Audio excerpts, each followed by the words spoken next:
This is Newbie Series Lesson 2. Then let's start with the lesson. All right. This is the second Newbie lesson brought to you by GermanPod101.com. Judith, what shall we learn today? Today we will learn how to introduce ourselves. This is extremely important to know because there will always be situations where you meet new people and have to tell them something about yourself, and we'll also be looking at some very common regular verbs. Okay. Now we need someone to provide an example of how to introduce oneself. Hello? Is there a German girl in the audience who could step up and introduce herself to me? You don't have to be shy. I'm a nice guy, you know. Stop it, Chuck. I'm the only German girl you are going to work with for now. If you absolutely want to meet more interesting people who speak German, do that on the forum, in your private time.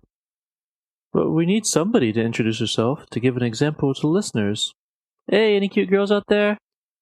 I'm going to introduce myself in German, and then you will introduce yourself as an additional example. And we're each going to do the presentation several times to give the listeners a chance to absorb the pronunciation. Guten Tag. Ich heiße Judith Meyer. Ich komme aus Deutschland und ich arbeite hier bei GermanPod101.com.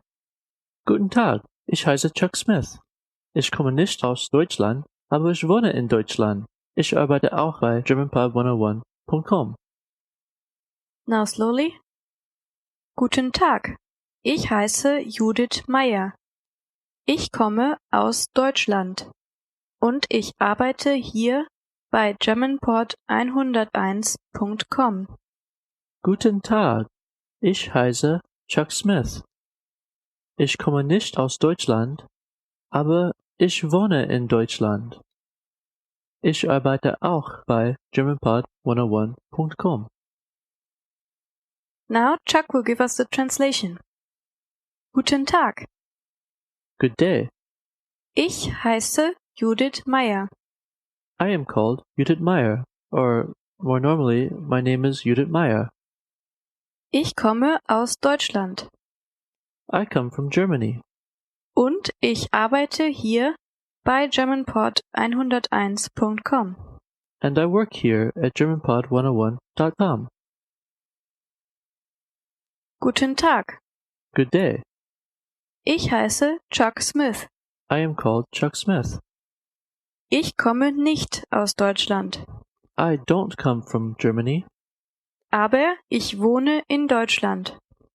but I live in Germany. Ich arbeite auch bei GermanPod101.com. I also work at GermanPod101.com. Now let's have a look at the words that you can use to introduce yourself. The key word is, of course, ich. This is a bit tricky.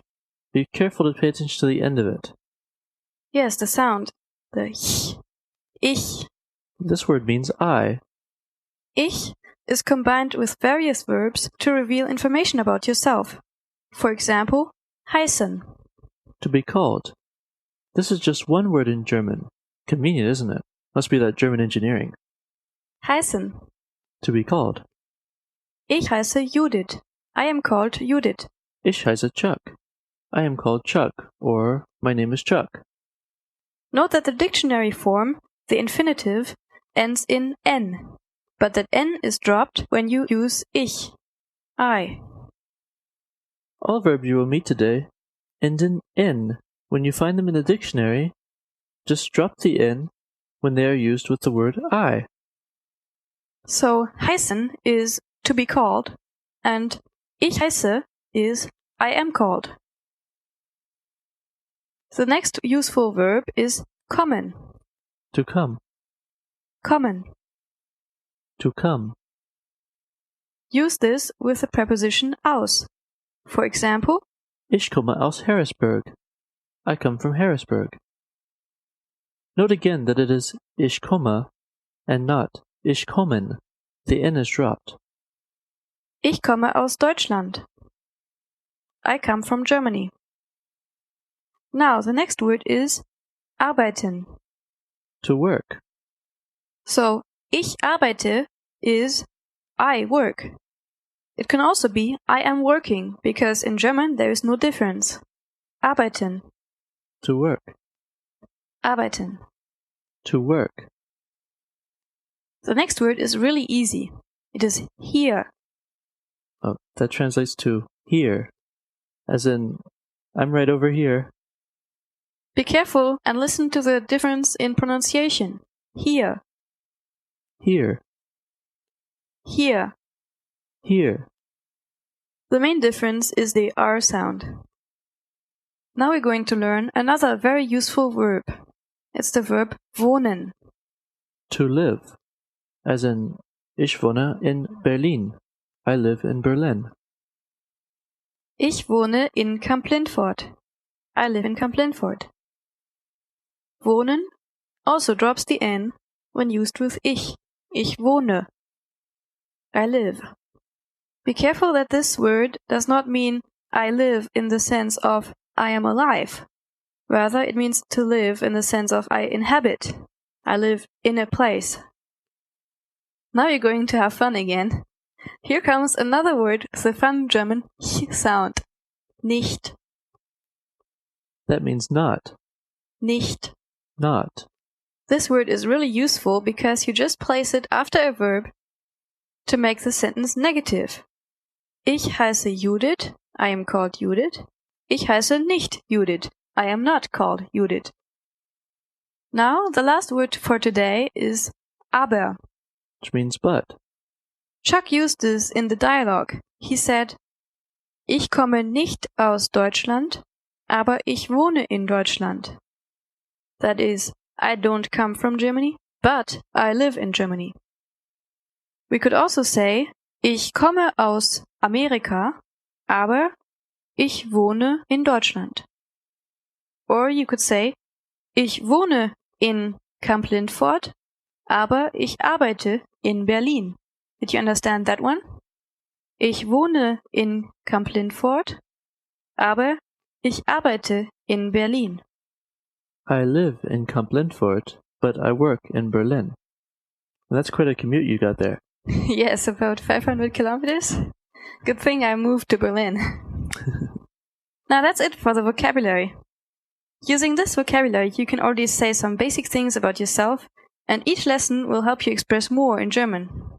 Remember that the newbie series will help you become conversational in German as quickly as possible. That is why we're doing less grammar here than in the beginner series, and just focusing on structure. If you want to advance through the lessons particularly quickly, however, maybe because you have a deadline when you're visiting Germany, I highly recommend you get the premium subscription, or at the very least, a basic one. The basic subscription allows you to access transcripts of these lessons, where you can review the phrases, grammar, and vocabulary taught. A premium subscription, however, will also give you access to a vast array of learning tools. These make it much easier to retain what was taught, and you will be able to progress more quickly. And it also makes us happy. Chuck, how have you been progressing in your study of German? Oh, pretty well, thank you. Being in the country definitely helps, of course. There are so many things that the average textbook or class just won't teach you. Like what? Well, for example, a lot of textbooks will teach you simple expressions like Wie geht es Ihnen? But they won't teach you that those expressions aren't necessarily used in the same way in Germany as they are in the States. When I came here, I noticed, for example, that people tend to ask Wie geht es Ihnen? Less often than I would have expected them to, but also the answers were not what I was used to. How are the answers different? As far as I know, the question means exactly the same. Yes, but in Germany, you'll often hear people honestly answering that question and not just saying, Hey, I'm fine. It's a lot more acceptable to just say, well, today I'm not feeling so good. Yeah, my husband got a cold, and feel I might catch one too, and I'm pretty tired, and they just keep complaining. I believe Germans like to complain more than Americans, particularly the older generation. My English book even contained a joke. A British guy is just returning from his vacation, and his buddies are asking him, So how was your trip? And he said, Oh, the hotel was lousy, and the food was just horrible. I'll never go back. And they ask him, So what did you do? Did you get a refund? And he said, No, unfortunately there were no Germans to complain about it. Nice. Yeah, I think that's true. Germans complain more, and that makes it hard for foreigners to see that Germany is actually a great country to live in, and that people are generally pretty happy here. One thing people always complain about is politics. Politicians have a really bad reputation. kind of like lawyers in the States. A lot of people will see an election as a choice between two evils. I can't imagine people becoming really enthusiastic and active for a candidate as they are in the USA. I'd say, though, that more people are political in Germany, though. You mean the Stammtisch talk? What's Stammtisch? Stammtisch is people meeting in pubs, having a few beers, and then believing that they know better solutions to all of Germany's problems than any politician. No, I mean more that people are aware of what's happening nationally and internationally. I think it's a good thing, because otherwise, how would they govern their country? If hardly anyone knew what was happening, politicians could just run wild for 4 years, as long as they look nice and trustworthy on election day. On the other hand, it gets annoying if people want to ask me here, what do I think about American politics, just because I'm American? Talking about politics is not taboo in Germany. The news often comes up in small talk, and then it's only a small step towards discussing opinions. If you don't like it, you will just have to find a polite way of changing the topic. One thing that is taboo is religion. Religion is thought of as an issue between you and God, and nobody else should be trying to interfere. While talking about avoiding religious talk, I think that's enough for this lesson. The lesson transcript has a summary of our cultural point as well, if you want to read up on it, and of course, we'll tell you more about German customs and thoughts in later lessons. So stay tuned. Now let's listen to the introductions one more time, so that you can check if you understand everything now. Guten Tag. Ich heiße Judith Meyer. Ich komme aus Deutschland und ich arbeite hier bei GermanPod101.com. Guten Tag. Ich heiße Chuck Smith. Ich komme nicht aus Deutschland, aber ich wohne in Deutschland. Ich arbeite auch bei GermanPod101.com. There, did you understand everything now? If not, be sure to do some exercises in the Learning Center to improve your retention of vocabulary and grammar. I'd suggest that anyway, because practice never hurts when you're learning a language. Also practice introducing yourself to some Germans. How about you go to the forums right now, introduce yourself, or ask us whatever you want, and tell us what you think of German or Germany. I'm looking forward to seeing you there. Bis bald. See ya!